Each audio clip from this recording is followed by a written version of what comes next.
guys, welcome to my first drive video on Porsche's brand new 911 992.2 generation Carrera GTS T Hybrid. Yes, that is a mouthful.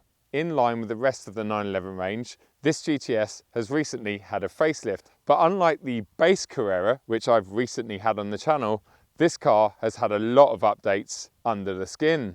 A rear-wheel drive GTS like this one will set you back £132,600 here in the UK, except this particular press car has about £10,000 worth of options, and they mostly consist of this beautiful ice grey metallic paintwork, which probably isn't coming across on camera in this sunlight, those £4,600 carbon buckets, which we'll look at once we jump inside, and these fancy HD matrix headlights, which I think are about £2,600. But thankfully you do get a number of standard and free options fitted to your £130,000 base car. Again, in line with the rest of the 911 range, there have been a few styling updates around the front end and around the back end of this car. If you want to spot a GTS on the road, well, it's quite simple these days from the front, even if it is completely debadged. And that's because you only get these gills on the front end of a GTS. I know they split opinion, some people really don't like them, but I think they look fantastic. They're also active, so at the moment they're open because I drove down here and it's quite a warm day, but at night they will close up. When we get around the side of the car, we have these beautiful and standard fit center lock wheels. They're staggered, so we got 20-inch on the front axle and 21-inch on the rear. This car also has the standard steel brake option. And then when we get around the back of the car, we have an all-new light unit or cluster, which is a little bit more pronounced on this 0.2 generation, a bit more 3D if you like. And below that, the standard GTS exhaust, which again is different to the optional sports exhaust that you get on your base Carrera, a bit like that GT Silver press car that I had recently. I think I prefer the look of the sports exhaust on that car compared to the GTS exhaust. It's not bad looking, but I just don't like what surrounds it. I prefer the clean and tidy look of the sports exhaust on the regular Carrera. All 911s have their running gear in their bums, and this one is very complicated. They call it a T hybrid system. To me, at least, it's very similar to what I experienced at the back end of last year in Audi's new S5. It's kind of a mild hybrid plus system. It's not a plug-in hybrid. You can't charge this like you can with the new M5, and that's kind of why the new M5 weighs so much, because it has a relatively substantial battery. This doesn't. This has a 1.9 kilowatt hour battery in its nose, which is the best place to add weight to a 911, if you ask me. And it's only gained about 50 kilos compared to the 0.1 GTS, but it is about 75 or 80 kilos more than a base Carrera. That battery is connected to an electric motor that is essentially inside the 8-speed PDK gearbox, and that electric motor alone produces up to 54 horsepower. But don't worry, behind that gearbox and electric motor, we still have a combustion engine. It's no longer a 3-litre flat-six twin-turbo. It's now, in fact, a 3.6-litre flat-six single-turbo. And that turbo is now electrically assisted via that mild hybrid system that we just talked about. So essentially, when you get on the throttle, the electric motor spins the turbo along with the exhaust gases, and it all gets going a lot quicker, at least in theory, and eliminates the majority of what we know as turbo lag. Now, when you combine that electric motor and this new revised 3.6-litre combustion engine, well, you get a total combined output of 541 horsepower and 610 Newton meters of torque. That gives this rear-wheel drive 911 a claimed 0 to 62 time of just 3 seconds flat. We'll test that out shortly. It will also go on to a top speed of 193 miles an hour. Before we jump inside, if you're into your motorbikes, could I urge you to please consider subscribing to my brand new motorcycle channel. It's called Two Wheels Achilles, and there'll be a link to it in the description below. I'm actually picking up my first motorbike this Saturday and have lots of exciting things planned. Jumping inside, and the first thing to do, because it's 18 degrees outside, is fire up the engine and the air conditioning. This 911 starts up very different to any other 911 I've tried or driven before. When we hit the start button, instantaneous. I mean, you barely hear the engine being turned over, and that's because the electrical element of the hybrid system actually fires the engine into action. The first time I jumped in it at Porsche GB in Reading, I genuinely thought that I'd just started up a 4-cylinder 911.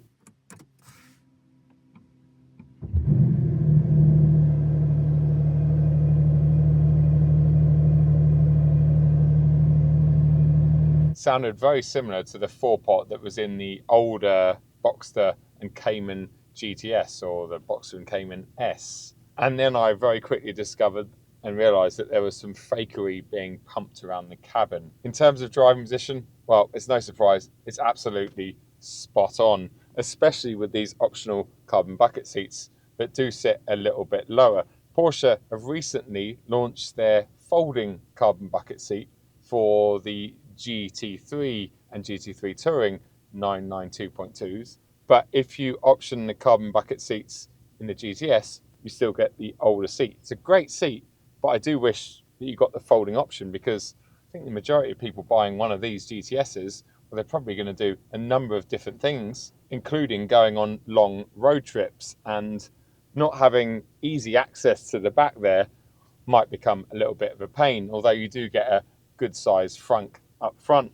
Talking of the back, well, there are no seats in this car, and just like the base Carrera, you now have to option in the seats if you want them in your GTS. It's a no-cost option, but if you don't tick it, I believe the car comes without the seats, like this one. In terms of the rest of the cabin, the switchgear and the infotainment system, well, I love Porsche's PCM in the 992. They have updated it slightly in this 0.2, and everything seems to work seamlessly with my Android Auto connected, in line with the new starter button, which does look like it belongs in a 25 grand hot hatch, not a 145,000 pound 911.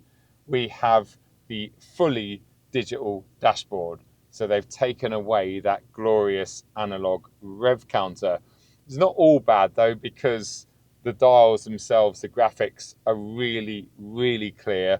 We have a few different options, and potentially my favorite is the old school rev counter. So instead of having, let's say, 7,500, which is the red line in this car, down towards the 5 o'clock position, it's actually at about 1 o'clock. So when you're getting towards the top of the revs, it's right at the top of the clock. And I like that with the speed in the middle. I've got my tyre pressure and temperatures on the left, and I've got all of my oil and fuel gauges along the right. It's really clear, does the job perfectly. I just wish that it was still analog, but it's not the end of the world. Something I wish they did update and improve in this latest car is their cup holders, especially the driver's one. The passenger one is okay, it's no 997 or 991, but the driver's one, well, it doesn't really accept larger bottles, and if you do manage to get a coffee or something in there,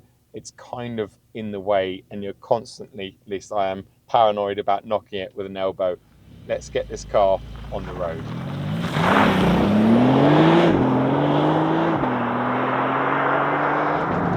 First things first, let's test out this car's claimed acceleration figures. Porsche say it will do the 0 to 62 sprint in just 3 seconds flat, which is ridiculous for a rear-wheel driven car. We do have massive 315 section rubber on those rear wheels, and conditions outside are close to perfect, although this tarmac does have a fine layer of dust and gravel over it, and that's not going to help getting this car off the line. My Racebox Mini is ready to go. I have the traction stability aids switched off. I'm in the softest damping setting, because I think that should help if it sits in its travel a little bit. I'm going to let the gearbox do the shifting. My left foot is hard down on the brake, right foot on the accelerator. Launch control activated, here we go.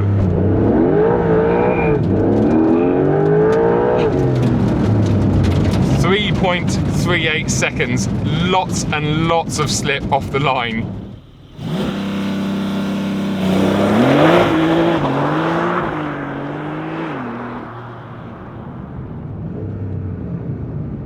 On the way home, I found a better piece of tarmac and tried again.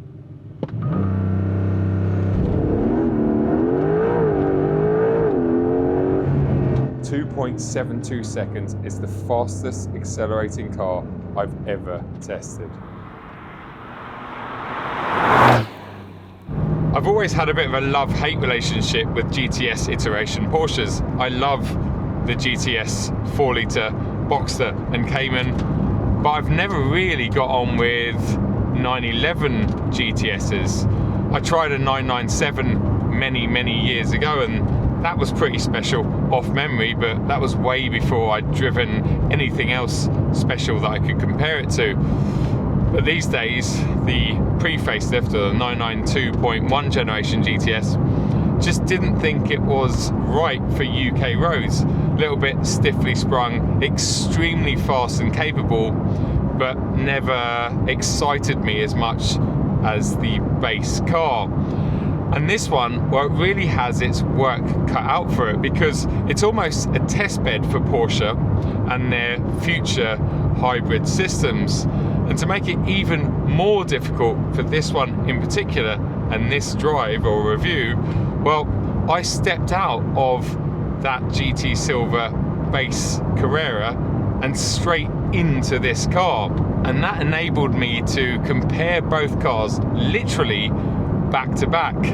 And like I've said so many times, the base Carrera, or maybe the Carrera T, which I'm yet to try, has always been the pick of the bunch for me in terms of a road car, a sports road car. I'm not talking about a track car, I'm not talking about something that needs to sit at 180 miles an hour on a German autobahn. I'm talking about a fun road car, and the base 992.2 is as fun and as good as the car that it replaces, because it's basically the same ingredients, whereas, as we've already discovered with this one, well, they've changed so much with it. So this is always going to have its work cut out with me, because of the fact I jumped straight out of the base Carrera and straight into this car, and everything felt a little bit different.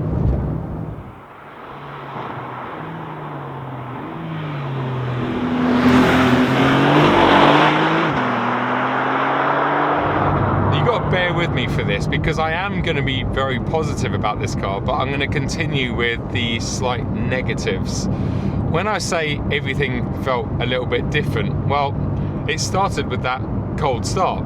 Didn't like that at all. I could hear fake noises in the cabin, and that to me is brand new for a Porsche 911. Just didn't sit right, and it didn't sound right. And then the second I pulled away, well, that fake sound kind of continued, and then I realised that the brilliant 8-speed PDK gearbox isn't quite as brilliant in this T hybrid version. The gear shifts are a little bit slower, especially when you're going back down the box. There's a small delay there, and you notice that once again straight away stepping out of the base car. Then we have the steering. And I know that that small 1.9 kilowatt hour battery is sitting over the nose, but that's not normally a bad thing.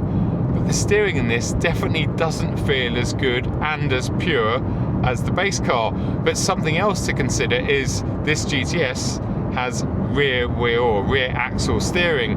I think it's more of a pure car, pure 911, pure sports car without that rear axle steering. And I would stand by that and say it's true with this latest facelifted generation.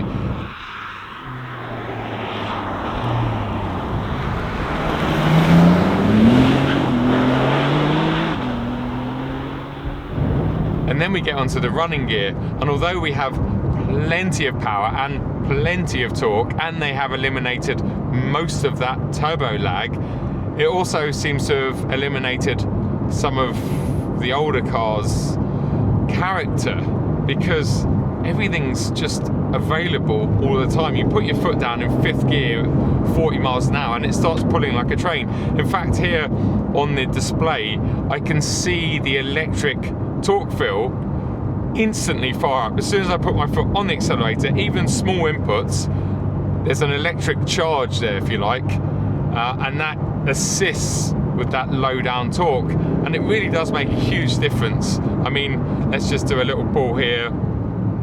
4th gear at 35 miles an hour, we're going slightly uphill. All right, we're doing 30 miles an hour now, slightly uphill, foot on the floor, 40, 50, 60, uphill in 4th gear. I've never actually driven a 992 Turbo or Turbo S, but I can't imagine they're really much quicker than this car. And if anything, with an example like that, picking up from low down, I'm guessing this T hybrid actually works a little bit better than those big turbo cars. It's very, very impressive, but yeah, the whole thing just feels a little bit artificial, and I feel like I'm slightly removed from everything, which isn't something I'd normally say about a 911. But the great thing with Porsche's 911, I've said this for years, is there are so many different models to choose from. And so if you did test drive one of these and you felt the same way as I did, then you can simply go for the base Carrera, or the recently announced and launched Carrera S, which retains the smaller 3-litre flat 6 twin turbocharged engine, but with more power and more torque. I think that produces 480 horsepower, and I think that will do the 0 to 62 sprint in a claimed 3.3 seconds. So it's not going to feel much slower than this. So you still have the choice. You're not going to have that choice forever, and I think moving forward, the next generation 911s, whatever Porsche decide to call them, I'm guessing they will all be hybrids or maybe even fully electric, depending on which way the automotive industry and all the rules and regulations go. Because remember, the bottom line is, just like BMW and their latest M5, well, Porsche have kind of been forced into going down this route.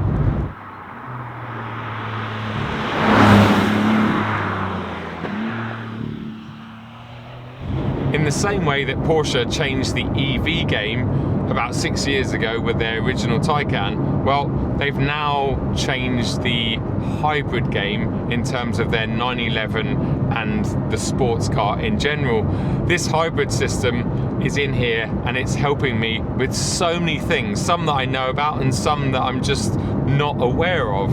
And they've done a fantastic job with all of the calibrations and the way it integrates with that 3.6 litre combustion engine. Not once in the 5 days that I've had this car have I been sitting here and thought, I wish the way the electric system worked with the combustion engine was a little bit smoother, a little bit better, because it all just works so well together.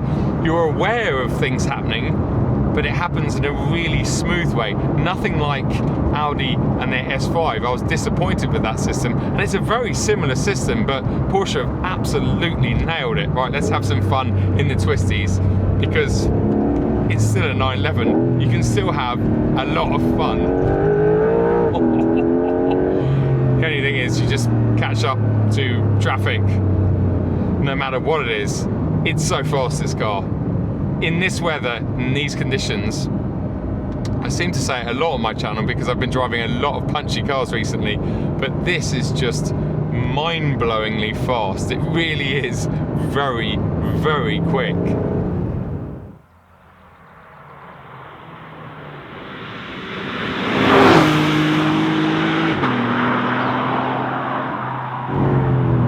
Right, now we're going back the other way. Let's just have a little bit of fun. Even that soundtrack gets better as you push it harder, because I think the real combustion engine sound starts to drown out what we're hearing in the speakers. It's a time machine. It really is a time machine. It's so fast. It handles really, really well, as you would expect.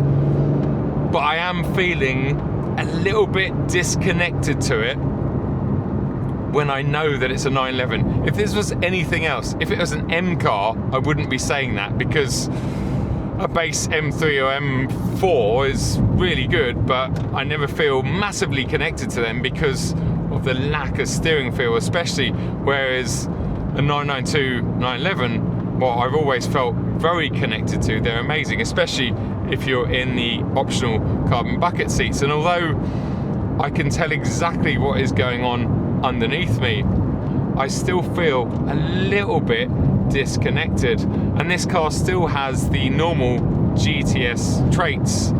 It's a bit too stiffly sprung for the UK, even when you have the dampers in soft. If you put them in hard, well, just forget it. Leave that button alone. Just make sure it's always turned off, because when you stiffen everything up, it just becomes a bone rattler. Something else to note is the excessive tyre roar and cabin noise. It's something that the 992 generation has suffered from in general, but this one in particular seems a little bit louder, and that's probably because it has slightly wider rear 315 section tyres. It also doesn't have the rear seats, which I think help with insulation a little bit, and it has the lightweight glass. Don't bother with the lightweight glass, especially in this car. It weighs 1,600 kilos. Well, in fact, Harry Metcalf weighed his one, which was a slightly different spec, and that one was closer to 1,700 kilos.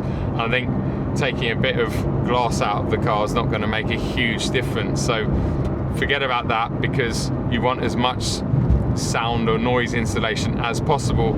Something else worth noting, and this is not me just being a Michelin brand ambassador, but the Pilot Sport 4S N-Mark tyres definitely reduce the cabin noise, so just bear that in mind.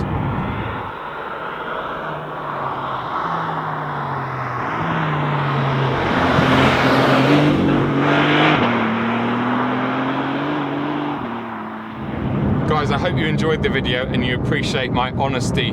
Although I don't love this GTS, I do love a couple of other models in the current 911 lineup, and that's before I get my hands on the new T and the new S, as we just talked about. That's always been the beauty with the 911 range. There are so many different models within the 911 range to pretty much suit everyone, whether it's a coupe, convertible, or a Targa, whether it's a manual or an automatic. Okay, you can't get a manual version of the GTS, but you can in other models. Whether it's a high revving, naturally aspirated GT3, a turbocharged base Carrera or Carrera S, or even a T hybrid GTS. Porsche have got it covered. Please give us a thumbs up if you enjoyed this video. Leave any comments and questions below. Also consider subscribing if you haven't already, and I'll see you at another one very, very soon. Cheers.